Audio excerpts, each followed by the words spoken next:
देख लिया साहब, डायग्राम ध्यान में आएगा ना।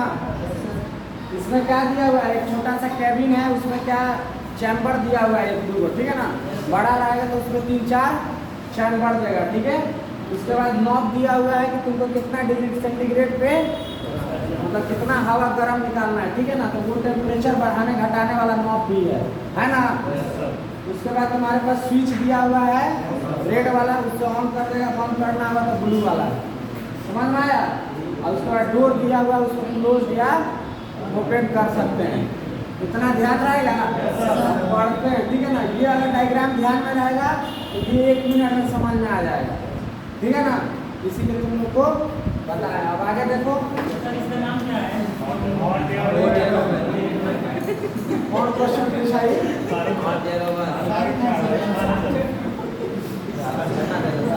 देखो अभी तक क्या है, हॉट एयर ओवन, ठीक है। इसमें क्या है, this is the most widely used. ओए बात नहीं करेगा, शांति सुनो, इधर मोबाइल रखो, सब अंदर आओ।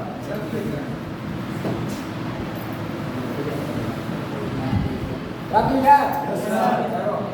This is the most widely used. Widely use मतलब क्या होता है, सबसे ज्यादा हम लोग यूज करते हैं। इसके लिए स्टरलाइजेशन बाय ड्राई हीट, ठीक है ना। ड्राई हीट स्टरलाइजेशन पढ़ाए थे। अगर किसी वस्तु को करना है तो सबसे ज़्यादा किस मेथड से यूज करते हैं, हॉट एयर ओवन। जो भी सॉलिड है या कोई भी जिसको स्टरलाइज करना है, क्या करना है, उस रैक पर सजा कर रख देंगे। उसके बाद उसको डोर बंद करके इलेक्ट्रिसिटी ऑन कर देंगे और जितना टेम्परेचर वो सह सकता है, समझ में आ रहा है। कोई लिक्विड है, ज़्यादा टेम्परेचर देगा तो इवापोरेट कर जाएगा। कॉटन है, ज़्यादा टेम्परेचर देगा तो क्या करेगा, जल जाएगा, ठीक है ना। जिसको जितना टेम्परेचर देना है उतना तो क्या करेंगे, सेट करके इलेक्ट्रिसिटी उसको दे देंगे, ऑन कर देंगे, समझ में आ रहा है। तो वही है ड्राई हीट का जो स्टरलाइजेशन करते हैं, सबसे ज़्यादा यूज कौन होता है, पहला लाइन समझ में आया। दूसरा क्या है, sterilisation is achieved by conduction of heat. इसका कंडक्शन ऑफ हीट, कंडक्शन क्या होता है, ये सब 7, 8, 9 तक में पढ़ा होगा। जैसे मानो कि आयरन रॉड है, क्या है, मानो कि एक रॉड है, क्या है, इसी को समझाते हैं, रॉड, ठीक है। इसको हीट करेगा तो क्या होगा, एक के बार पूरा गर्म हो जाता है। पहले मानो 1 मिनट को गर्म करेगा, यहाँ से मानो कि इसको हीट दे रहा है, ठीक है। तो ये गर्म हुआ तो क्या होगा, सबसे पहले ये गर्म होता है, इधर हम पकड़ सकते हैं कि नहीं। उसके बाद क्या होता है, सेंटर में आता है और उसके बाद क्या होता है, इधर जाता है, होता है ना। इसी को कंडक्शन बोलते हैं, क्या बोलते हैं, कंडक्शन ऑफ हीट। पहले जिस एरिया में पड़ रहा है, जिस हीट में वो हीट होगा, उसका जितना ज़्यादा हीट होगा उसका क्या होगा, हीट फ्लो होने लगता है, क्या होने लगता है, फ्लो। एक बार हीट एब्जॉर्ब किया तो उसके बाद इधर ट्रांसफर कर रहा है, तो फिर बीच वाला गर्म होगा, बीच वाला गर्म हुआ तो ये गर्म होगा, उसके बाद जाके ये वाला ये गर्म होगा, होता है ना। सेम यही प्रोसेस क्या होगा, बताओ, इसमें भी होगा। कोई भी इंस्ट्रूमेंट रखेगा, समझ में आ रहा है, तो सबसे पहले क्या होगा, सरफेस पे हवा लाएगा, गरम गरम हवा लाएगा ना चारों ओर से, क्योंकि ऊपर है तो चारों ओर क्या होगा, चैम्बर बंद किया होगा तो चारों ओर से हवा आएगा, सर्कुलेट होगा, तो समझ में आ रहा है। तो मानो कि ये क्या है, इंस्ट्रूमेंट है, कोई क्या है, इंस्ट्रूमेंट है। इसको आपको क्या करना है, ड्राई हीट से स्टरलाइज करना है। हवा क्या होगा, चैम्बर में चारों ओर से इसको पड़ रहा है ना, तो इसको क्या होगा, पहले सरफेस पर टकराएगा, उसके बाद क्या होगा, सेंटर की ओर जाएगा, फिर इधर से भी पड़ रहा है तो ये भी क्या होगा, सेंटर की ओर आएगा। एक टाइम आएगा कि पूरा हीट हो जाएगा, समझ में आ रहा है। जितना भी बैक्टीरिया उटेरिया होगा सब क्या होगा, स्टरलाइज होकर उसमें खत्म हो जाएगा, मर जाएगा, समझ में आया। ऐसा ही क्या होता है, यही कंडक्शन है। कंडक्शन मतलब हुआ कि पहले सरफेस को हीट मिला, उसके बाद क्या होगा, सेंटर की ओर क्या होगा, बढ़ेगा, ठीक है। अब जैसे मानो कि कैंची है, क्या है, क्या है, कैंची, ठीक है, काम लायक है, ठीक है। अब इसको क्या करना है, स्टरलाइज करना, हॉट एयर ओवन से, या मतलब कोई वस्तु है, ठीक है ना, किसी भी इंस्ट्रूमेंट को कर सकता है, लेकिन बेस्ट क्या होगा, ऑटोक्लेव से, ठीक है। लेकिन मानो हमको इसको करना है ड्राई हीट से, हमको करना है, मेरे पास ऑटोक्लेव नहीं है, ठीक है। तो इसको क्या करेंगे, चैम्बर में क्या करेंगे, इसको सजा कर रख देंगे, चैम्बर है बना हुआ है ना, इसको सजा कर रख देंगे। क्या करेंगे, इस पर इलेक्ट्रिसिटी ऑन करेंगे, क्या होगा, हीट चारों ओर से आएगा, गर्म हवा, इससे जितना सरफेस से सब पे पड़ेगा ना, हवा तो चारों ओर से पड़ेगा ना। और उसके बाद क्या होगा, ये जितना है तो मानो कि ये है मेटल, क्या है, मानो इतना मोटा है तो क्या होगा, सबसे पहले इसमें पड़ेगा तो ये वाला आउटर लेयर है वो क्या होगा, हीट होगा। इधर से भी पड़ रहा है तो आउटर लेयर इधर वाला होगा, तो बीच वाला होगा, अभी नहीं होगा। जैसे ही 4-5 मिनट होगा तो उसके बाद क्या होगा, सेंटर की ओर फ्लो होगा। उसके बाद ऐसे ही करके क्या होगा, सब कुछ हीट कर रहा है। समझ में आ रहा है, जो हीट का कंडक्शन है चारों ओर चल जाएगा, ठीक है ना। तो सबसे पहले क्या होता है, सरफेस पर दिया जाता है, ठीक है ना। और सरफेस जैसे हीट होता है क्या होगा, अपना हीट को सेंटर की ओर फ्लो करवा देता है, ठीक है। इसलिए ऐसे ही मेथड से क्या होता है, स्टरलाइज हो जाएगा सब वस्तु, ठीक है ना। जितना भी उसका बैक्टीरिया वायरस पड़ा रहेगा सब क्या होगा, समझ में आया। तो वही लिख रहा है कि sterilisation is achieved by conduction. Conduction क्या होता है, समझ में आया। एक सरफेस पे पहले पड़ेगा, उसके बाद हीट गर्म होगा, उसके बाद सेंटर की ओर अपना बढ़ा देगा, उसके बाद फिर अपना हीट को चला जाएगा, ठीक है।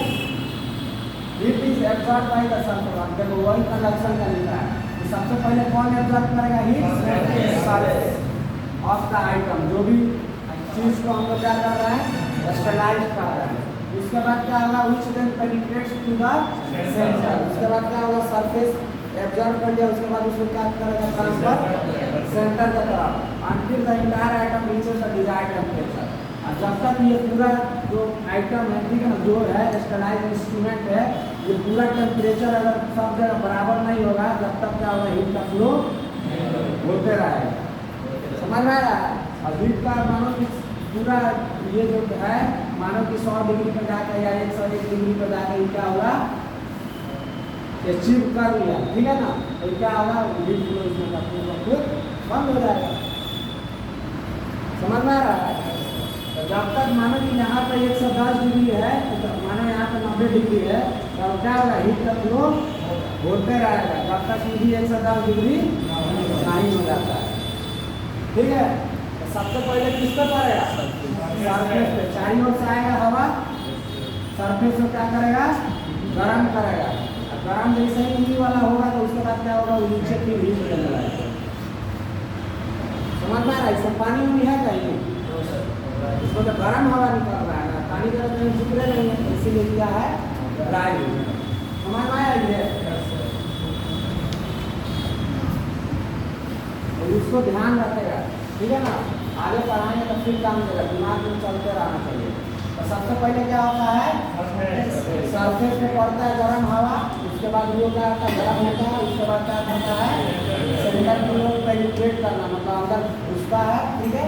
और उसके बाद जब तक पूरा टेम्परेचर एक नहीं हो जाता, सामान्य नहीं हो जाता, तब तक हीट का फ्लो चलता रहेगा। समझ में आया ये लाइन, ये दोनों तीनों हो गया ना। चौथा में है the oven generally heated bye electricity. हम लोग क्या करते हैं, ओवन में जनरली इलेक्ट्रिसिटी से गर्म करते हैं, ठीक है। अगर उसमें इलेक्ट्रिसिटी का लाइन दे दो, क्या करेगा, गर्म हवा अपना मोटर होता होगा, गर्म हवा फेंकना आएगा, ठीक है। इसमें क्या होता है, एक fan is fitted inside to ensure the even distribution of air and ventilation of air pockets, ठीक है। अब इसमें क्या होता है, फैन होता है, जैसे देखो यहाँ पर दिख रहा है सबको, तुमको बताएं कि ये क्या है, चैम्बर है। इसमें क्या हुआ है, 2 रैक बनाया हुआ है, इसी पे क्या करना है, आइटम सबको रख देंगे, इसको स्लाइड करना है। मन है, इसको खूब सटा कर भी नहीं रखेंगे, सटा कर रखेंगे तो क्या होगा, इधर से हीट करेगा, ये सब देखो जाली रहेगा, लाइट जो है सब जाली वाला रहेगा। समझ में आया, नीचे से भी हवा लगेगा, ठीक है। ये क्या होगा, चारों ओर से लग रहा है, समझ में आ रहा है। वहीं तुम अगर कम्पैक्ट कर दी, मानो इसको यहाँ पे कर दी, सटा दी, तो इसको इधर से चारों ओर से लग रहा है, इधर से लग रहा है, नहीं लग रहा है, ठीक है। तो क्या होगा, बढ़िया से स्टरलाइज होगा, बोलो नहीं ना होगा। तो इसलिए क्या करना है कि सबको गैप मेंटेन करके रखना है, ताकि क्या होगा, एरेशन बढ़िया से चारों ओर से हवा उसको लगे, गर्म हवा, ठीक है ना। हीट को मिले चारों ओर से सरफेस को मिले, ठीक है ना। ये पढ़ा रहे हैं, ठीक है। अब इसमें क्या होता है कि हवा जो होता है वो सिर्फ पीछे से फेंकता है, समझ में आया, या ऊपर से फेंकता है, उस सब मशीन का अलग अलग है, समझ में आया। इसमें क्या होता है, एक छोटा सा पंखी लगा दिया जाता है, अब पंखी लगा देगा तो मानो कि हवा है, उसको क्या करेगा, रोटेट करके फेंकेगा, जिस साइड नहीं जा सकता उधर भी क्या होगा, गर्म हवा फेंकेगा। समझ में आया?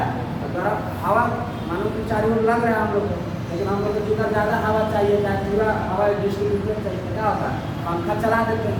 तो पंखा क्या होता है, एक समान चारों ओर हवा फेंक रहा है कि नहीं, सबको लग रहा है कि नहीं, सेम वैसे ही पंखी उसमें भी लगा देंगे, ताकि जितना भी आइटम से सबको क्या होगा, एक बराबर हवा मिलते जाए, इसको भी मिल जाए, इसको भी मिल जाए। मतलब पता चलेगा इधर आ रहा है तो पूरा पहिया हो गया, जब गया इधर कुछ हो गया नहीं। समझ में आ रहा है? सभी पूरा एक के बार हिट कर जाएगा, इधर हवा नहीं पहुँच रहा है गर्म हवा, ठीक है। तो उस करेगा तो क्या होगा, इसको जितना मिलेगा उससे उतना, इसको मिलेगा जितना मिलेगा। समझ में आ रहा है? तो ऐसे करके उसमें फैन एक लगा दिया जाता है, एक दूसरे, ठीक है। तो वही लिखा है फैन इज फिटेड इनसाइड, इसके अंदर फैन लगा दिया जाता है to ensure even distribution of air. जो भी गर्म हवा आ रहा है वो जितना भी वस्तु रखा हुआ उस सब पे बढ़े, ठीक है ना, सबको मिले। ऐसा नहीं कि एक मिल रहा है चार लोग छूट गए, ऐसा नहीं, ठीक है ना। तो पता चला वो स्टेलाइज हो जाती है, वो स्टेलाइज नहीं है, ठीक है। तो सब एक एक करके स्टेलाइज नहीं ना करेंगे, जब किसी भी मानो कि बिजली लग रहा है, सब समझ में रहा है, टाइम का बिजली हो रहा है, तो हम क्या चाहेंगे कि जितना भी इंस्ट्रूमेंट रखे एक साथ 1 घंटा में सब हो जाए, नहीं ना चाहेंगे उसको। तो वही समझ में आया? उसके अगला लाइन है, chamber should not be overload. क्या नहीं होना चाहिए, ओवरलोड नहीं होना चाहिए। बताएं कि सब में क्या होना चाहिए, इक्वल डिस्टेंस पे, ठीक है ना, और सबको अलग अलग हटा हटा कर रखना, ही ना कि सबको पोछ कांच के एक में रख देना है। मानो कि सब इसमें पहुँचा जाएगा, समझ रहा है, इसे करके तो सब में हवा लगेगा, हवा ऊपर ऊपर लग जाएगा, इस साइड से लगेगा, सबका सरफेस खत्म हो गया, मन आ रहा है। और वहीं जो मानो कि अगर ख्याल से है ई और ई, तो इधर से भी हवा लग रहा है, इधर से भी लग रहा है, समझ में आ रहा है, चालू ओर चला रहा है, तो क्या बढ़िया से नेशनलाइज होगा, समझ में आ रहा है। इसीलिए क्या करना, ओवरलोड नहीं करना, एक पर एक को धक्का धुक्की करके उसको नहीं रखना, ठीक है, सबको अलग अलग करके रखना है, मतलब एक थोड़ा सा गैप रहे, ताकि जो भी गर्म हवा हो रहा है पूरा सरफेस को मिले, ठीक है। उसके बाद है free circulation of air is between the objective should be insured. Objective में ऑब्जेक्टिव, ठीक है। सर फ्री के बाद क्या लिखे हैं? यहाँ free circulation, free circulation of air in between the object should be insured. मतलब जो भी ऑब्जेक्ट है, ठीक है ना, क्या है, हॉट एयर ओवन में जो भी रैक पर, ठीक है ना, ऑब्जेक्ट रखा हुआ है, तो इंश्योर करना चाहिए कि इसमें जो भी हवा मिल रहा है वो चारों ओर से मिल रहा है, ठीक है ना। ऑब्जेक्ट मतलब जो इंस्ट्रूमेंट को स्टेलाइज करना है, ठीक है। और फ्री सर्कुलेशन ऑफ एयर मतलब हवा जो है चारों ओर से उसको मिल रहा है कि नहीं, जो भी ड्राई एयर है, समझ में आ रहा है। अगर पता चलेगा इधर से मिल रहा है, इधर से नहीं मिल रहा है, तो इधर वाला स्टेलाइज होगा, नहीं होगा। पता चला आधा सरफेस हो या आधा नहीं होगा, दिक्कत हो जाएगा। तो हमको अच्छे से स्टेलाइज करने के लिए पूरा सरफेस में क्या होगा, इवन डिस्ट्रीब्यूशन ऑफ एयर करना है। और कैसे करना, फैन लगा देंगे ताकि सबको बराबर हवा मिल सके, ओवरलोडिंग नहीं करेंगे, एक दूसरे से सटाएंगे नहीं, ठीक है ना, ताकि उसका सरफेस क्या रहे, बाहर में रहे, दिखे, और क्या करे, सब एयर जो भी हॉट एयर है उसको जाके टच करें। समझ में आया? ये सब डायग्राम चल रहा है ना, कैसे है। उसके बाद है ग्लास ऑब्जेक्ट। अब है किस किस इंस्ट्रूमेंट को स्टेलाइज करते हैं, ठीक है ना, किस किस इंस्ट्रूमेंट को स्टेलाइज करते हैं। यहाँ पे सामान सब रख रहा है, और कौन कौन सा सामान इसमें रख सकते हैं, कौन कौन सा आइटम इसमें रख कर स्टेलाइज कर सकते हैं, ठीक है। तो लिख रहा है glassware should be perfectly dry before being placed in the oven. Glassware क्या होता है, लैंप में गया हुआ कांच का देखा होगा, सब ट्यूब रहता है, टिश्यू रहता है, ये सब रहता है ना, उसी को क्या बोला जाता है, ग्लास। बहुत सारा चीज़ जितना भी ग्लास का क्या नाम है, जितना भी वो सब रखा हुआ रहता है इंस्ट्रूमेंट सब, ठीक है ना, तो सबको क्या बोला जाता है, ग्लास। टेस्टी हो गया, ढालने वाला बीकर रहता है, पिपेट रहता है, समझ में आ रहा है, पिपेट। तो ये सब क्या चीज़ से बनाया जाता है, ग्लास से, ठीक है ना। इसी को बोलता है क्या चीज़, ग्लास। बैंक मैनेजमेंट में पढ़ाएंगे पूरा, ये सब तो पढ़ाए हैं, चलो नहीं तुम्हें पढ़ाए ना सब, इसको भी पढ़ाएंगे, पता नहीं कुछ हाँ है, ठीक है ना। लैब वाला को जितना है ठीक है ना, सब ग्लास वेयर पढ़ाएंगे, क्या क्या नाम के साथ डायग्राम क्या चीज़ का बना हुआ रहता है, कहाँ यूज करते हैं, ठीक है ना। तो उसको मानो कि अब हमको क्या करना है, स्टेलाइज करना है। क्या करना है, स्टेलाइज। जैसे टेस्टिंग है, टेस्टिंग करने का है, अब इसको स्टेलाइज करना है। तो इसको धो करके अब अंदर डालेंगे। ऐसा थोड़ी ना कि एग्जाम्पल दिए हैं कचरे सही डाल देंगे। क्या करेंगे, उसको पहले वॉश करते हैं, ठीक है ना। वॉश करके क्या करेंगे, सुखाएंगे। कपड़ा है, अब गंदा को साफ करना तो क्या हो, साफ करो कि ना आयरन मारते हो, तो पहनना तो डायरेक्ट गंदा फिर आयरन मार के पहन लेता है, ठीक है। इसको मानो कि सैंपल पहले लगा हुआ था, तो इसको क्या करें, खंगार उगार लेंगे, बढ़िया से डिटर्जेंट सब धो धा के, अब मानो कि तब सुखाना होता है, स्टेलाइज करना रहता है, ठीक है ना। तो स्टेलाइज करना है तो नहीं कि सब पानी वानी लगा हुआ बिना पोछे इसमें रखो, समझ में आ रहा है। क्या हुआ, क्रैक व्रैक हो सकता है, टूट फट सकता है, समझ में आ रहा है। तो सबसे पहले ध्यान रखना है कि अगर कोई भी ग्लास वगैरह इसमें रख रहा है, ठीक है ना, स्टेलाइज करने के लिए उसको क्या होना चाहिए, सूखा होना चाहिए, पूरा उसको पोछ के तब रखना, ठीक है। उसमें पानी का जो मात्रा होता है, बबल से बल्स नहीं रहता है, साफ करते हैं तो बर्तन वर्तन को क्या होता है, बढ़िया सफाई करके तब उसमें अंदर रखना है, ठीक है ना। बिना कि पानी में से खंगार कर ऐसे ले जाके उसमें डालना, ठीक है। तो पहला समझ में आया, ग्लास वेयर का मतलब समझ में आया। फिर पढ़ाएंगे डिटेल्स में, ठीक है ना। 4-5 लेक्चर इसे पढ़ाएंगे, बहुत सारा ग्लास वेयर होता है, पीपेट होता है, बीकर होता है, मिरर ग्लास होता है, वॉल्यूमेट्रिक ग्लास होता है, टेस्ट ट्यूब होता है, ठीक है ना। इसे करके बहुत सारा नाम होता है, ठीक है। अब देखो आ ही गया टेस्ट ट्यूब, क्या है, टेस्ट ट्यूब एंड ग्लास, ठीक है ना, should be wrapped in the paper. अभी क्या होता है, ग्लास व्लास बोरोसिलिकेट के सब का बना हुआ रहता है, ज़्यादा हीट इसको मिलेगा ना, क्या होता है, चमक जाता है। जो ग्लास का चीज रहता है, ग्लास व्लास का, हम डायरेक्ट आग पर चढ़ाते हैं, कोई शीशा के ग्लास पर आग पर चढ़ाएगा तो क्या होगा, समझेगा ना। वही मानो कि तुम क्या कर रहा है, इसमें डाल रहा है, इसमें हीट ज़्यादा हो रहा है बाबू, तो क्या हो रहा है, फूट सकता है। इसलिए क्या करना है, उसको पेपर में रैप कर देना, ठीक है ना, और उसके बाद उसमें रखना, समझना है। डायरेक्ट जो गर्म हवा है उसके सरफेस पे नहीं टकराए, पहले पेपर पर टकराए और पेपर के अंदर थोड़ा थोड़ा उसको गर्म हवा दे, ताकि वो क्या होगा, स्टेलाइज हो जाएगा। अगर ज़्यादा हवा उसको मिलेगा, डायरेक्ट कॉन्टेक्ट में आएगा तो क्या होता है, ग्लास चमक जाता है, ठीक है। और ये ग्लास वेयर सबका होता है, महंगा मिलता है, ठीक है ना। अब पता चलेगा एक बार यूज किया, उसको कर दिया, थोड़ा सा टेम्परेचर बढ़ा, सब चमक गया, 2-4 हज़ार का लॉस लग गया, समझ में आ रहा है। इससे अच्छा क्या होगा, पेपर में बढ़िया से रैप कर रहे हैं, ठीक है। रैप करने से क्या होगा कि जो डायरेक्ट हवा, गर्म हवा है, वो क्या है, नहीं मिलेगा, समझ में आ रहा है। जैसे हम ही खड़ा है, डायरेक्ट गर्म हवा आ रहा है, मेरा स्किन क्या है, गर्म हवा का सेंसिटिव है, तो क्या करता है, पर्दा वर्दा 2-3 को लगा देते हैं लोग। गर्मी के दिन में लू जब चलता है तो क्या होता है, पर्दा वर्दा सब सटा के रखते हैं, और वहीं खोल के रखेंगे तो क्या होगा, डायरेक्ट हवा आएगा, मुँह को मारेगा, क्या होगा, स्किन, हेलो, ठीक है ना। तो वह हार्मफुल है कि नहीं। वैसा ही सेम बोरोसिलिकेट जो भी ग्लास वगैरह, इसके लिए भी समझो, ठीक है। डायरेक्ट टच में आएगा इसका सरफेस गर्म हवा से लगातार मिलेगा, क्या होगा, चमक जाएगा, क्रैक कर जाएगा, समझ में आ रहा है। तो इसलिए क्या होता है, उसको इसमें पेपर में रैप कर देते हैं, ठीक है। रैप करके क्या करेंगे, उसको अंदर एक जगह डाल देंगे, ठीक है। तो क्या होगा, क्रैक वैक, समझ में आया, इसको रैप करते हैं, ठीक है। अब है रबर मटेरियल। अब रबर मटेरियल को गर्म हवा में रखेगा तो क्या होगा, गल जाएगा।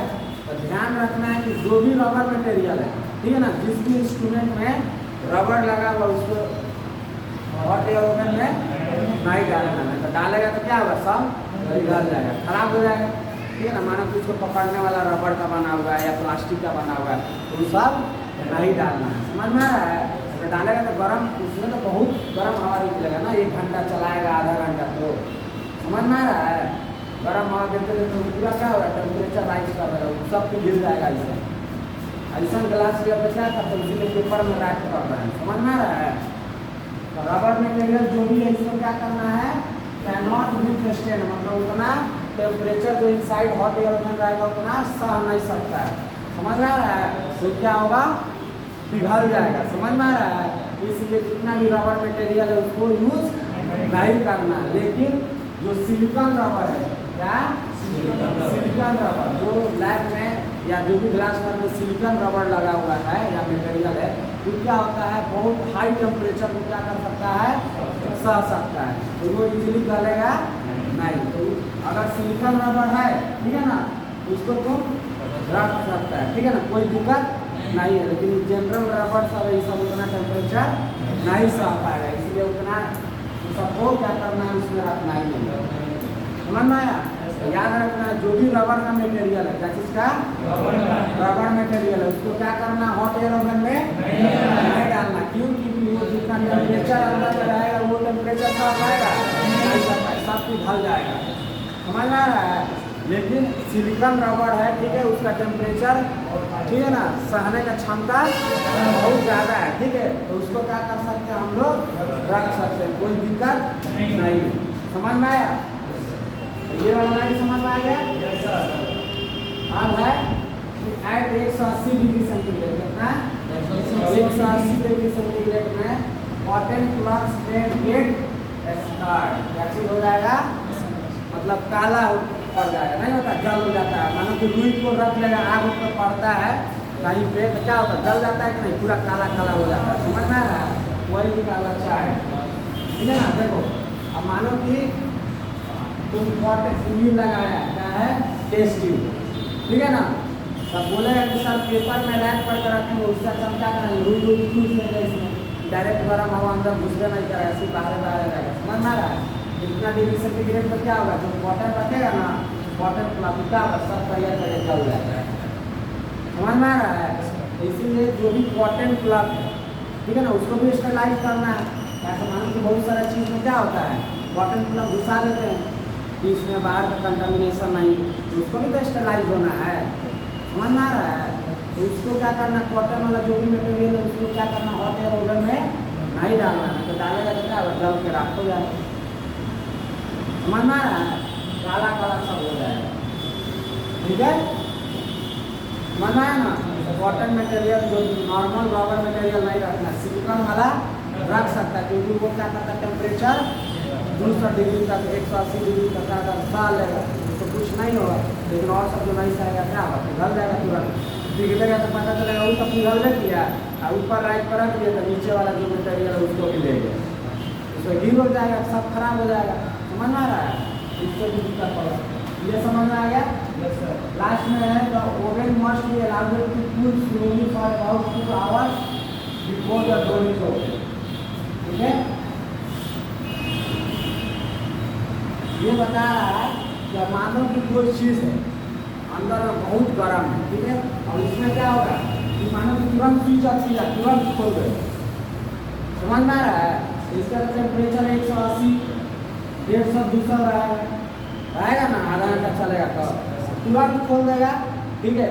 ये मानो कि सब कितना डिग्री पे है, 180 या 200 डिग्री पे है, पता चला तुरंत उसको निकाल दिया, और 200 का तुरंत कितना बाहर का टेम्परेचर रहता है, 20-25, तुरंत क्रैक कर देगा, सब सामान खराब। समझ में आ रहा है? इसलिए क्या करना है कि जब भी गर्म हो जाए उसको तुरंत वस्तु को नहीं निकालना है। जैसे मानो कि ये जो कुम्हार सब बनाता है क्या, मिट्टी का बर्तन, और उसके बाद उसको क्या करता है, सुखा के उसका क्या करता है, जलाता है ना उसको। अब जला कर क्या करता है, जैसे ही जल जाता है उसको निकाल लेता है, क्या करता है, उसको 2-3 दिन तक वैसे ही छोड़ देता है ना, जब तक भट्टी शांत नहीं हो जाता है उसका टेम्परेचर, तब धीरे धीरे करके निकालता है कि नहीं। वैसे ही हम लोग का भी यही एक बार हो गया तो उसको 200 डिग्री को उसको तुरंत निकालेगा तो 200 से क्या हो गया, 20-25 डिग्री सेंटीग्रेड का आ गया, तो इतना टेम्परेचर डिफरेंस रहेगा तो क्या होगा, तुरंत क्रैक हो जाएगा। तुम्हें तो पता चलेगा कि कूलर एसी का नाम है, पूरा गर्म भट्टी में रखा हुआ है, और तुरंत पता चलेगा लिया कि एसी पे या बर्फ पर लेटा दिया जाए, तो मैं स्किन का क्या हालत होगा, समझ सकता है। हम लोग के स्किन का इतना फर्क पड़ेगा, तो उनको खैर 200 डिग्री पे, समझ रहा है, तो क्या होगा, सब चमक जाएगा, क्रैक कर जाएगा, सब खराब हो जाएगा, ठीक है। तो उसको क्या करना है कि गर्म कर देना है, उसके बाद 1-2 घंटा उसी में क्या करना है, छोड़ देना है, ठीक है। और उसके बाद 1-2 घंटे के बाद धीरे धीरे क्या करना है, डोर को खोलना है, और उसके बाद धीरे धीरे एक वस्तु को निकालना है, फिर नहीं तुरंत इलेक्ट्रिसिटी ऑफ को खोले और सब निकाल दिया, सब खराब हो जाएगा, सब क्रैक कर देगा, ठीक है ना। समझ में आ रहा है? तो इसलिए क्या हो रहा है कि जो भी डोर है उसको इलेक्ट्रिसिटी लाइन को ऑफ कर दिया है, उसके 1-2 घंटा के बाद ही उसको डोर को क्या करना है, ओपन करना है। समझ में आ रहा है? क्योंकि टेम्परेचर धीरे धीरे, अब इलेक्ट्रिसिटी तो जा नहीं रहा है, क्या होगा, धीरे धीरे हवा करते करते करते करते क्या होगा, ठंडा होगा, ठंडा होते होते 30, 40, 50 डिग्री 60 पे आ जाएगा तो निकालेगा तो कोई फर्क नहीं पड़ेगा। लेकिन जब 150 भी टेम्परेचर अगर निकालेगा तो सब क्रैक करता है। ठीक है, तो वहीं निकाल रहा है। तो oven must be allowed to cool slowly about 2 घंटा बाद डोर ओपन करना चाहिए। ठीक है, सिंस ग्लास वेयर में क्रैक क्या हो सकता है, क्रैक हो सकता है, चमक सकता है। ठीक है ना, बिफोर टू सडन इवेंट तो क्या करेगा, एक बैग निकाल लेगा 150-200 टेम्परेचर पर से और रूम टेम्परेचर पर रखेगा तो क्या कर सकता है, क्रैक हो सकता है। इसलिए क्या करना है, ये स्टेलाइज हो गया तो इसको 1-2 घंटा छोड़ देना है। टेम्परेचर अंदर का जब मेंटेन हो जाएगा, मतलब कम हो जाएगा, 60-70 डिग्री पर आ जाएगा तो उसका आसानी से निकाल सकता है, उसका कोई दिक्कत नहीं। समझ में आया, उसका स्टेलाइज करके अपना जहाँ भी रखा जाता है अपना रखो। ठीक है, तो ये है तुम्हारा हॉट एयर ओवन। समझ में आया, डायग्राम जो भेजे हैं उसको सब कॉपी पर बना लेना। ठीक है, ऐसा ही है ना, रैक में सब देखेंगे नहीं, सब क्या है, जाली का आता है ताकि हवा क्या होगा, नीचे से भी लगे, ऊपर से भी लगे, साइड से भी लगे और एक सबको सटा पर नहीं रखा जाता है। समझ में आया सबको, हॉट एयर ओवन तो यही होता है, हॉट एयर ओवन। ठीक है, समझ में आया सबको, कुछ पूछना है तो सबसे पहले डायग्राम बना लेना है। डायग्राम याद रहेगा तो ये सब तुरंत याद हो जाएगा। समझ में आया, और उसका टर्म एंड कंडीशन क्या क्या है कि ग्लास वेयर को क्या करना है, ड्राई रखना है, भीगा हुआ ड्राई रखना है। जो भी ग्लास ट्यूब में सबको रैप करके रखना है। जो भी रबर मटेरियल उसको नहीं रखना है, और सिलिकॉन मटेरियल का बना हुआ तो उसको रख सकता है। 180 डिग्री पे कॉटन का क्या करिया हो सकता है तो उनका अपना टेम्परेचर नहीं देना है। ठीक है ना, अगर मानो कॉटन ये सबको क्या कर रहा है, स्टेलाइज कर रहा है। ठीक है, या हॉट एयर ओवन में क्या करना है कि जब पूरा स्टेलाइज हो गया, 1 घंटा चल गया तो उसको तुरंत ना निकालना है, 1 घंटा के लिए और 1-2 घंटा के लिए छोड़ देना, ताकि जो भी टेम्परेचर आएगा, जो हमारे इन्वायरमेंट टेम्परेचर था मिला जुला का डिफरेंस कम हो जाएगा। उसके बाद निकालेंगे तो क्या होगा, सब क्रैक करेगा। समझ में आया, ये है तुम्हारा हॉट एयर ओवन। समझ में आ गया।